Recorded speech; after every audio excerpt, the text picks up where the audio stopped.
В стенах Академии наук Абхазии прошла научно-практическая конференция, посвященная единству народов, победивших в Великой Отечественной войне. Ученые представили свои доклады и рассказали об участии Абхазии во Второй мировой.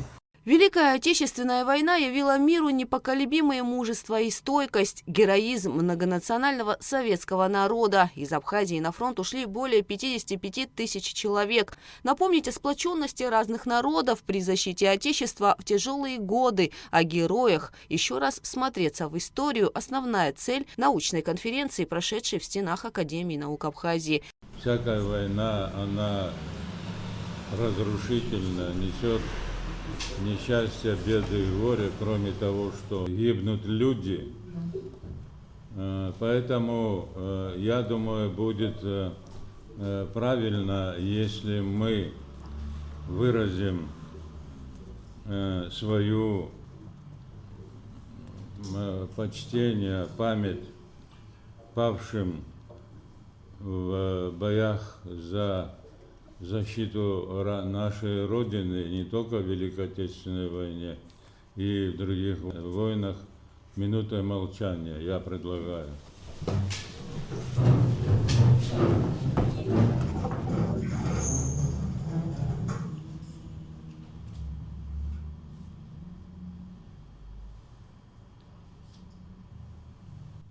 По официальным данным, из 55 тысяч человек, ушедших на фронт, 17 тысяч погибли. Среди уроженцев Абхазии 22 героя Советского Союза. Однако, по словам научного сотрудника АБГИ Николая Медвенского, необходимо обновить и скорректировать эту статистику.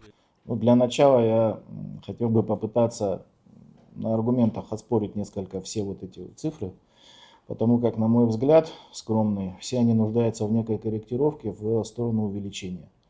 Начнем, пожалуй, вот с цифры 55,5 тысяч.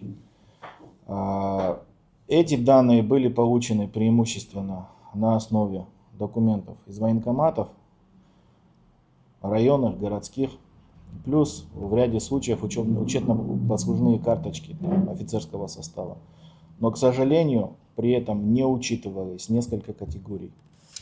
Прежде всего, это уроженцы Абхазии, которые на момент начала Великой Отечественной войны проживали за ее пределами и были призваны уже на территории РСФСР, Украинская ССР, Белорусская ССР.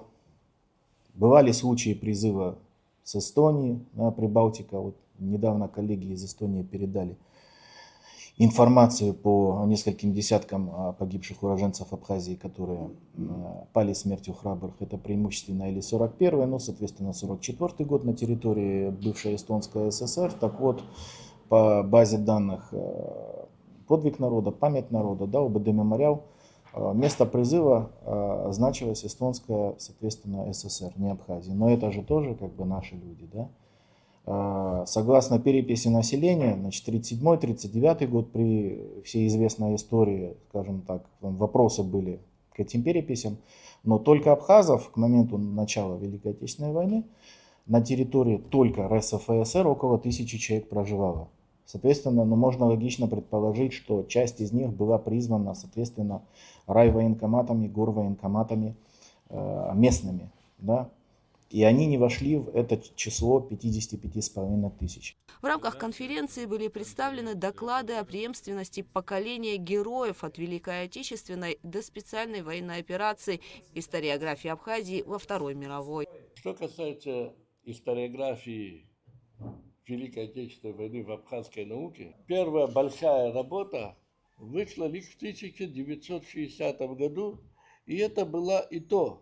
Она касалась трудящихся. Да, это работа Акакия Андреевича Абшилава о трудящихся Абхазии, Ашемчирского района в годы Великой Отечественной войны. Дальше вышла работа, соответственно, почти аналогичного содержания Черкесии, просто о трудящихся, да, всей Абхазской ССР в годы войны. И лишь в 1964 году во втором томе очерков истории Абхазской ССР был дан более или менее общий анализ, да, ситуации в Абхазии. Этот раздел был написан, опять же, Георгием Алексеевичем Дзидзари. Современные реалии, происходящие в мире, показывают, насколько хрупки сегодня модели, навязываемые западными институтами по устранению конфликтов, и те угрозы, идущие вдогонку с санкциями и истреблением целого народа, тиражируемые в информационном поле той же западной пропаганды, демонстрируют, что эти вызовы приведут к новым эскалациям и опасностям.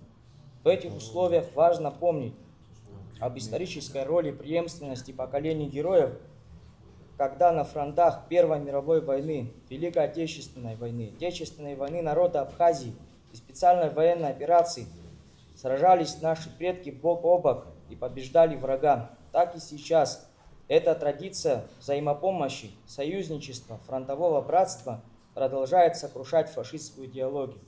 Мы живем во времена, когда то есть история, перестала быть научной дисциплиной о прошлом. И это не столько наука о прошлом, сколько наука о современности и о будущем. Сегодня совместными усилиями менеджеров от политики и науки формируется историческая политика, которая становится частью государственной идеологии, о которой здесь говорилось до меня. Современные элиты многих постсоветских стран провозгласили путь своего развития, предусматривающий отмежевание от общероссийского и советского прошлого, а также цивилизационное, а следовательно политическое и стратегическое противоставление себя с Россией. На конференции были представлены и другие доклады. Кроме того, по видеосвязи присоединились и студенты Кабардино-Балкарского государственного университета. Гугуца Вардания, Раму Камке, Абхазское телевидение.